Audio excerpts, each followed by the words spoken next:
Eksekutor OPM menangis kenang kebaikan di Bantu Letda Octavianus, bongkar rahasia Komandan OPM ke Gepa.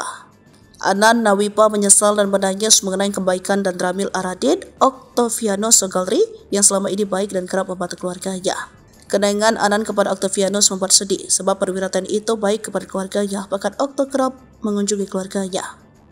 Namun Anan yang baru setahun bergabung dengan OPM itu terbahkan hoaks teman-temannya di OPM yang mengatakan Letda Octo telah mengirim sembako berisi racun. Hal ini diungkap Kasatgas Humas Operasi Damai Kartens 2024 AKBP Bayu Suseno dalam keterangannya pada Minggu 12 Mei 2024. Bayu tidak merinci kapan perkenalan itu dimulai kapan.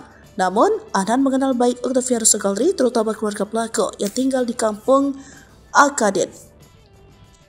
Menurut Bayu, dengan penuh penyesalan, Anan mengklarifikasi bahwa statement yang diucapkan kelompoknya, Kodam Kegepa Nipouda, bahwa semasa hidup almarhum membagi-bagikan racun kepada masyarakat itu tidak benar. Kini ia menyesal, dia pun mengungkap rahasia sang komandan. Akibat Kegepa dan lain-lain kini terpojok, tempat persembunyian sudah diketahui. Aparat masih mengejar 6 pelaku lainnya usai menangkap Anan Nawipa lebih dulu. 6 orang masih di PO, kata Bayu. Sementara itu, Kepala Operasi Damai Kartens 2024 Kombes Faisal Ramdhani mengatakan mereka adalah Osia 1 Boba, Jami alias Yage Taka Dage, Yakob Bonai alias Bonepon, Yakobus Nawipa, Kleibo Nawipa, dan OKM.